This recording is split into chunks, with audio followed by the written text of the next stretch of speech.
Hi, class. So this is your lesson on print and graphic features. This is the tutorial. And so ideally, you've already downloaded your notes, right? And you've got those, and you are already have gone through the introduction and evaluating print and graphic features and making, correcting, and confirming predictions, right? This is where all the learning lives. Here, the activity is where you practice that learning. And so we're going to look at this together, and I'll make sure that you know what to do here. This is where what you write can override your grade on the mastery test, which you'll take following this. So again, if there's work in here that shows that you understand, I can raise that mastery test grade up even if you've got a 20 or a 40 on it, or a 60, right? All right, lesson activity, evaluating print and graphic features. This activity will help you meet these educational goals. You will evaluate the author's use of print and graphic features to achieve specific purposes, right? So that's one thing you're going to do. And that's where you learn how to do here, right? Is evaluate. That's that piece. And you're going to make predictions and correct or confirm them using text features, characteristics of the genre, and structures. And that's this section, right? So there's two things. Directions. Read the instructions for this self-checked activity. Type in your response to each question and check your answers. At the end of the activity, write a brief evaluation of your work. You will read two texts about eyes written by different authors for different purposes. In question 1, you will evaluate an author's use of print and graphic features in a booklet. In question 2, you will make predictions, then confirm or correct them. Question 1. The text you'll work with is a booklet from the National Eye Institute about healthy vision. Review the booklet and notice this is another hyperlink. Hopefully you've got that down by now, and every time you see a hyperlink, you just click it and it opens up into another tab. And keep it handy as you answer the following questions, right? So that's in this tab. My work is here. To locate specific page numbers, look in the lower right-hand corner of the booklet. All right.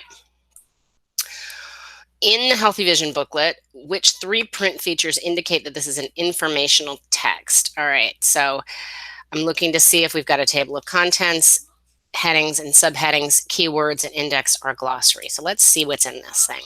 All right, I'm scrolling through. I do not see a table of contents.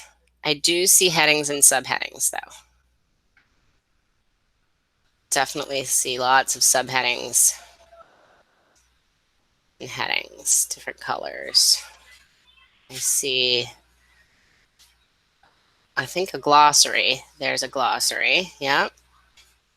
And an additional resources page. All right, so what do we got?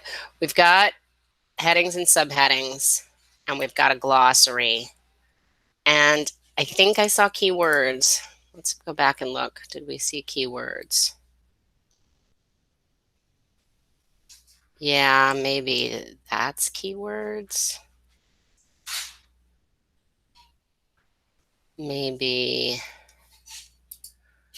there's no index. So I think it's keywords. Am I right? Right, let's work together. We're going to do this one together. We'll submit it. I got it correct. And it explains. Now, if I got those wrong, I might just go back and try again, right? Not a big deal. Try again. If I keep getting it wrong, that means I need to go review. And since this is question 1, it would be this section, right? It would mean I need to go do some more looking at that and really learn it. All right, question part B. In the Healthy Vision booklet, which 2 pages use labeled cross sections to support explanations of how people see? Okay, labeled cross sections. What is a labeled cross section?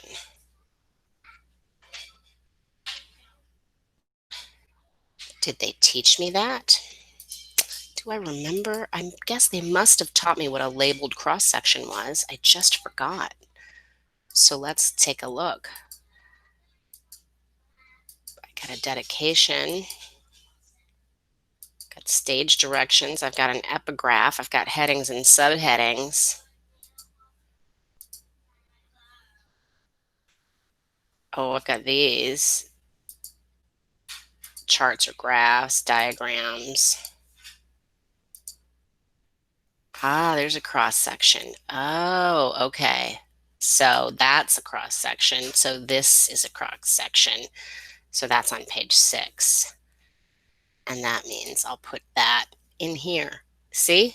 That's the way you got to do it.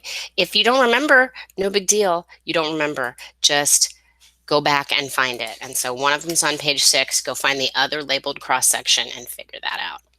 Now, look at the features on page 10, 11, 15, 18, and 19 of the booklet, right? We see those here. So this is page 10, right?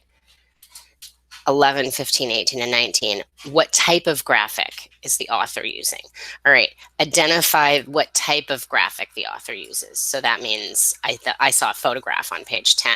I'm wondering if page 11 also has a photograph. Page 15, 18, and 19, let's see, do those? 12, 13, 14. Here's 15 has a photograph.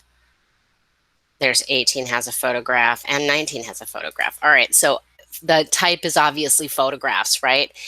That I will give to you. The rest of this, though, you still need to answer, right? So why does the author use photographs? What relationship do I see among them? And what is the combined effect on the reader? All right, so make sure you answer that and then press submit. And then you'll do part 2. Again, we'll look at the photographs on page 13 and 23, and together these photographs emphasize one of the main ideas of the book, right? So you decide, submit, and then we will scan the passage Gray Eyes, right? Which is this short poem. I'll read this poem to you because you'll need it. Gray Eyes by Sara Teasdale. It was April when you came, the first time to me, and my first look in your eyes was like my first look at the sea.